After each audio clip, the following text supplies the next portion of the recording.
move to another issue of concern. We've been hearing the Oronsaye Report, we are cutting cost of governance. We need to do something about it. Then the president has said, yes, we are adopting the Oronsaye Report. We're supposed to have a committee, but we still have new appointments in spite of that. We've heard the executive say there will not be job losses. And now we see that some civil servants are afraid of job losses. There's going to be merger and all of that. We had this conversation on our sister program, Sunrise Daily, Morning Brief, and all of that. But now let's delve to the business side of it and see how this could affect stakeholders. And joining me for that conversation is lead partner at Cardinal Professional Services, Emmanuel Onasami, joins from Lagos, but virtual. Hi, Mr. Onasami. Good afternoon. Thank you for your time. Yeah, thank you, Ine, for having me this afternoon. How are you doing today? I'm fine. So the Oronsaye Report, well, I think we have heard so much about it and the promise of merger and all of that. But could you just share with us, does it look like this is really going to bring about a cost of governance? Because there's been arguments. We've heard that the executives say there won't be job losses, so there won't be fear in the town, and there were going to be mergers and all of that. Do you see it actually bringing about cost of governance? Because I do know we've had new appointments even after, the directive of the president that Oronsaye Report should be implemented. Okay, thank you very much, Ine. Let me say that beyond scoring a political points with the implementation of the Oronsaye Report, the first thing we need to identify is that if we want to sincerely get the benefits from that report as recommended by the committee that put the report together, there is no way there won't be any form of job losses. We've heard from every quarter that from the government that they are planning not to have any job losses, because if you go to the objective of the report, is streamlining the bureaucracy in the civil service and the inefficiency that is also inherent in it for the purpose of cutting down, drastically the cost of governance. So if we must truly implement, the Oronsaye Report, there is no way, there won't be job losses. You can't imagine, the surviving entity having two permanent secretaries, as the case may be, those kind of possibilities will not be there. I think, transparent communication around implementation is needed, and carrying stakeholders along in a manner that will lead to a win-win transparent outcome, for everybody. See it leading to a win-win. So we do not want people to lose their jobs, but we also want to reduce the cost of governance and to free up some funds for developmental projects in the country. And of course, as you've said, this report is about 10 years old or so, and things have changed, when you compare the realities. How do we make it relevant to today and impactful to the stakeholders? Okay, let me give you some data, so that you can appreciate the things that have changed. As of today, we have over 5 trillion, being expended per annum as payroll costs, and we have over 1.5 million people on that payroll. You will recall that when the president came in, and inaugurated the ministers, we also have some additional ministries that we don't use or have before. That means that, even this current government itself has also added to the number of workforce. But the big question on the table is that, just like if you mirror the private sector and ask yourself the sincere question that, with this large civil service and the cost of running the civil service, are we getting value for this side of the civil service as a nation? I think your answer is as good as mine, considering every sector of the economy. That suggests that we have a lot of inefficiency, going on there, and there is need for us to cut down on the recurring, salary expenditure that the government is incurring.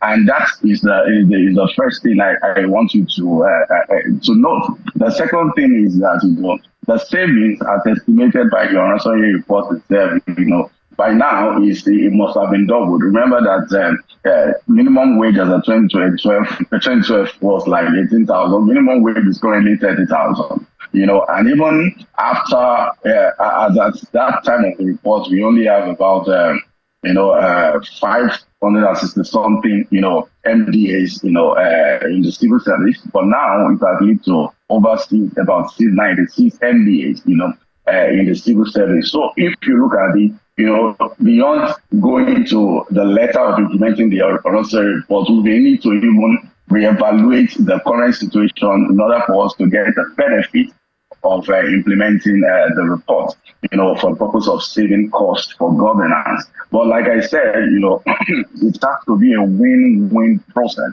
You will agree with me that currently today, there are some people, in the civil service that are interested in, getting out of the civil service for the purpose of running their own business as an entrepreneur. I think this presents a golden opportunity to first identify those set of people and possibly, have the Ministry of Labor putting programs in place that can reskill, retrain, and prepare them, for life after civil service, such that their severance pay and whatever benefit you want to give to them, for leaving the civil service can be used for the purpose of that entrepreneurial drive.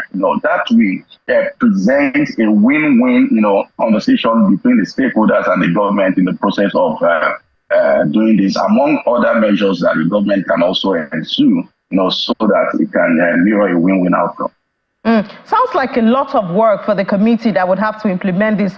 Who do you think should make up that committee in order to bring these innovative ideas to create a win-win situation for everyone? Yeah, definitely the key stakeholders, you understand. And the key stakeholders here are the employees, obviously, which will likely be represented by their unions, the trade unions, and then every union they have at their ministries or department level. Government itself, the federal government itself, is also a major stakeholder, because you don't want to implement this report and then efficiency at the federal government level dips significantly because we are not able to do it, very smoothly. Also, you will agree with me that the receiving a ministry or department or agency, as the case may be, in the case of merger or some zooming, some agency into another, also has some cultural issues to deal with, and these are the stakeholders, that has to be on the table. I believe strongly that the Ministry of Labor has a very strong role to play in this implementation, and rallying around everybody to see to it that communication is very strategic. Selling the vision to the stakeholders so that everybody can buy into the vision for the purpose of the general good in a way that doesn't leave them worse off. The biggest fear of anybody in the civil service as of today is that if you lay me off, what will I jump to? Remember that, the skill set of people working in the civil service are not easily, transferable, to the private sector for some cultural, differences.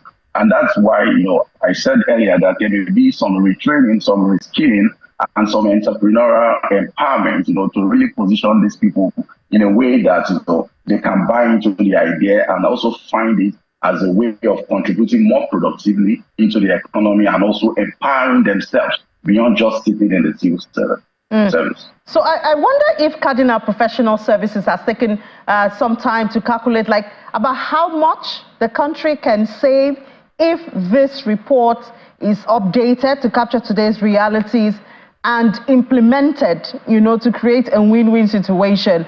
Do we have an idea how much? Perhaps that could be a motivation, to pursue the implementation.